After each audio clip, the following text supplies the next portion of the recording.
I'm 82 years old and I lost my family by thinking work was love. I say that out loud now because there's no one left in my house who needs to hear it from me. The rooms are quiet in a way that feels permanent. Not peaceful, permanent. I wake up early out of habit. The sun comes in through the same window it always has. I make coffee for one. I do not want pity. I am not asking anyone to feel sorry for me. I'm just telling you what happened because I waited too long to say it when it mattered. When you're old, the future shrinks. Not all at once, in pieces.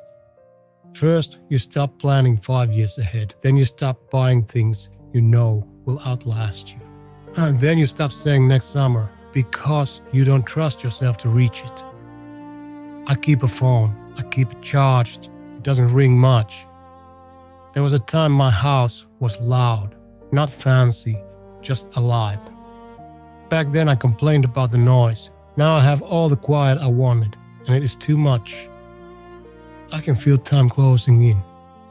Not dramatic. Just the way your body stops making promises it used to keep. There are photographs on the shelf. People smiling in sunlight, a woman with hair darker than mine ever was. 2 children I once could carry with one arm each. I dust the frames like it's a kind of care that counts. But dusting is not the same as being there. And a clean photograph does not forgive a missing father. I used to come home late and think the house would wait for me. I thought love was patient. I thought a good paycheck could stand in for my presence. I was wrong, and now I live in the proof of it. I wasn't evil. I wasn't cruel. I didn't wake up and decide to hurt anyone. I just believed something that sounded responsible. I believed working harder was the same as loving harder. I grew up where no one talked about feelings. You did what needed to be done. Food on the table, repairs made, bills paid. So when I became a man, I took that model and ran with it. I didn't question it. It felt right. I met my wife when I was 26. She laughed with her whole face. We married fast, not reckless, just certain. When our first child was born, I felt love and fear mixed together. I made a promise to myself. I will provide. I will make sure they never struggle the way I did. That promise became my religion. In my 30s, I started taking extra shifts. Then I brought work home. Then I was always just finishing something. It didn't feel like a mistake. It felt like sacrifice.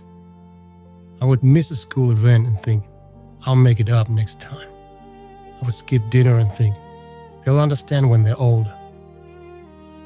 I told myself it was temporary, but I kept choosing work, always leaving the door open for work to win.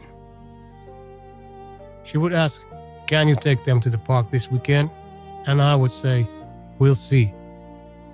We'll see sounded harmless, flexible. But in my house it meant, don't count on me. I answered with numbers, bills, rent, groceries, like love was a ledger.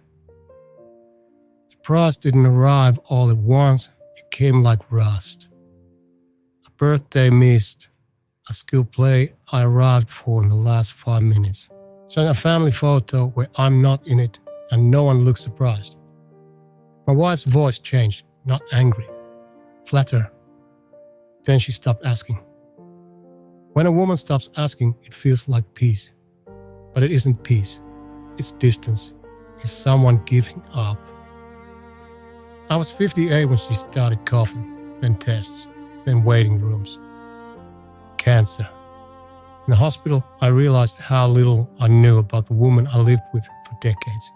I knew routines, not her inner life. I tried to make up for everything at once. It was sincere, but it was late. She said, "You're finally here." Not angry, just a fact. After she died, people brought food and said kind things. My children were there, polite, and doing what needed to be done. But they didn't fall apart in my arms. They leaned on each other, on their spouses, on friends. I stood near the kitchen receiving condolences like a guest in my own life. I tried to reach them afterward. Calls, messages, short conversations, weather, updates. They didn't know how to be close to me, and neither did I. I spent decades being unavailable. Now I wanted closeness, like something you can order late. It doesn't work that way. If I had known this earlier, I would have understood something simple. Work does not hold your hand in a hospital room.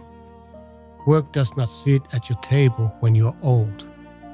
People need you in real time, on an ordinary Tuesday. I'm not telling you to quit. I'm not telling you what to do. I'm telling you I confuse providing with loving.